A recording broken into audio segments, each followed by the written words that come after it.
Hey guys, James Wilson-Taylor here for Rock Sound. We are backstage at Download Festival 2022, and from Trash Boat, Toby joins me now. How are you, man? That is my full name. Yeah, I'm good. That is your Toby from joins Trash me Boat. now. That's it. Toby from Trash Boat. That's the full title. Literally just touched down on site, basically, haven't you, ahead of the set today? Yeah. Drinking in the atmosphere, I guess. Yeah, dude. We pulled up. I had some food. I came to press. The story of Download so far. What a story it is. What a story. A story for the ages. Well, I mean, one thing you certainly can tell is obviously the differences between this and last summer. I mean, Download Pilot was obviously like this incredibly unique festival and really beautiful in its own way, just for the timing that it was. But it already must just feel so nice to finally have the full thing back a bit. Look, it's incomparable because this of course. It's just obviously this is objectively better. But I will say the compactness of the Download Pilot, like the guest area was dead small. Yeah, that's true.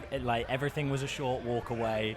I did like it, but so far the layout for this has been fantastic. The weather's held up. Oh, you've jinxed it now, mate. Jinxed it now. But the last 3 downloads we played have been like the proper muddy download. Really, really bad, mate. And I used to drive and tour manage people, and I've driven a couple of downloads, and they were all rainy as well. So this is only the second download I've ever been to where it hasn't been chucking it down. Amazing.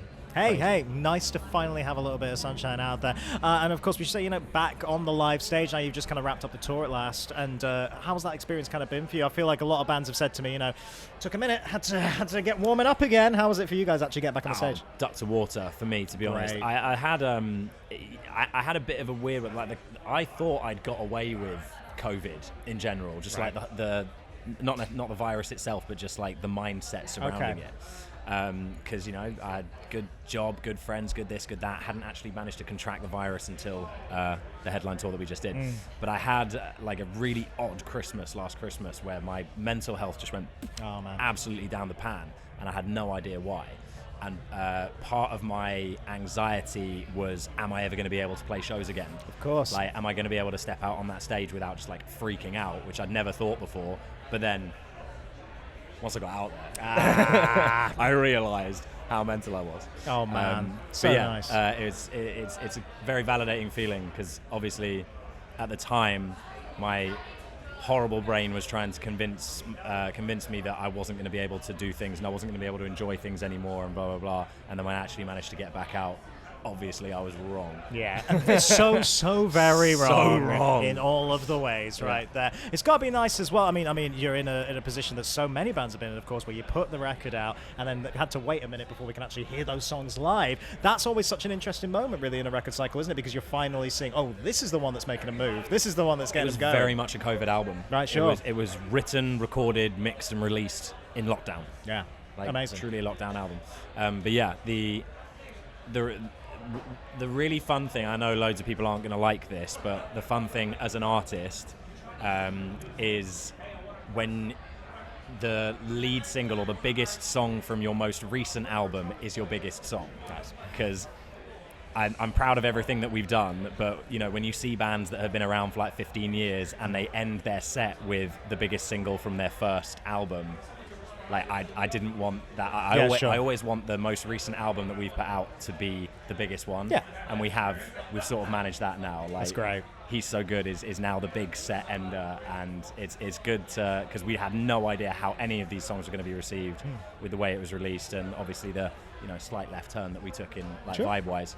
But yeah, they love it, we love it. It's good. Amazing to hear, man. Amazing to hear. And speaking of all these live shows and stuff, a couple more little interesting moments, like those shows with Shikari. I guess you've got a few more coming up as well, right, Shikari? We've got a bunch more. We got European ones, which we're heading out to do later this month, and then America in September, October. Amazing. I mean, they're such great guys anyway, but it's got to be so lovely to be able to play with a band of that caliber, which I'm sure growing up. Absolutely. At the ages well, they're from where we're from. Of course, there you go. Hometown duo. Hometown heroes. And I actually, when I was introduced to Rao for the first time at the HMAs last year, it's just like, you don't really know what to say to someone you've just been introduced to. There's always that awkward silence where you're just like, hello, what do I say to you? But I did have something to say to him, and it was the first gig I ever went to. I was 14 years old. I didn't even really truly understand what a gig was or how it worked, but it was a venue called Ultimate Solution, like a youth club in Amersham, which is just like a little town where I'm from. and it was like Enter Shikari, You Had Me at Hello, and like Shell Shock. Man. And so that would have been 2006. Wow, I God. think 2006, 2007. And it's just like, that was the first gig I ever went to, and I saw Enter Shikari play, and I was like, whoa. Yeah, crazy. Man. What an incredible kind of full circle moment now. Yeah, to hit the road with them. Like, now I'm in front of him, and now I'm going on tour with him. It's just like, so great, man. What a lovely, lovely thing. Before I let you go and get ready for the set and enjoy the weekend and all that stuff, what can you tell me about the rest of the year, man? Are we already thinking about what might be coming next musically? We have a few days off because of the routing of this this run we're about to do in Europe. Like I said before we started, it's like, you know, show, couple days off, show, 3 days off, show. In those days off, we're like booking Airbnbs so we can get some writing done. And we've already got a couple of songs that are ready to go, as in ready to be recorded in a studio, and hopefully a few more. I don't know what we're going to do. Obviously, we're going to put out an album at some point, but I'm not bothered about putting out another album personally. Okay. I just want to put out songs. You want music out there? Yeah. Like, we'll put out a single, and then we'll put out another single, and then, you know, like 6 months down the line, if we've put out like 7 singles and we have 4 other songs that we haven't released, maybe we'll cobble it all into an album. But at the moment, I just want to focus on writing really good songs and release them as they go. Sure. And then if it becomes an album, it becomes an album. Not a bad attitude to have, and I see more and more bands going that way, man. I mean, my God, it's been a thing in hip-hop for God knows how many years. And rock just really, it works so well. I feel like, you know, our world's sort of catching up a little bit, which is really, really I remember nice reading an article, I think it was either written or dictated by the singer of You Me at 6, who was saying exactly that. Like, the hip-hop community don't really put out albums as much. They all feature on each other's songs. They're all going into the studio and they're just releasing singles with various features. And it's like, I'd love it if the punk community, like, can you remember when who was it? Sinister Gates featured on that Good Charlotte song. Oh right, yeah. Right, and he had the solo. Why don't people do that more often? Like, so have a guitarist come in and rock a solo on from another band. I would love to do something like that. I think that'd be really, really exciting. Bit of collaboration. Because we brought in that Kamiada guy for Alpha Omega, he's like a hip hop guy. Yeah. And he crushed, like, he apparently just freestyled that, because I asked him for the lyrics and he was like, I don't know the lyrics. I don't know. He's Listen back right now. I don't know. Like, I just did it, and I was like, that's great. Can you send me the lyrics, please? And it took him a minute to like remember exactly what he'd done, but I want more stuff like that. Absolutely, more man. Kind of park stuff. That's so exciting. That's what we want to hear, man.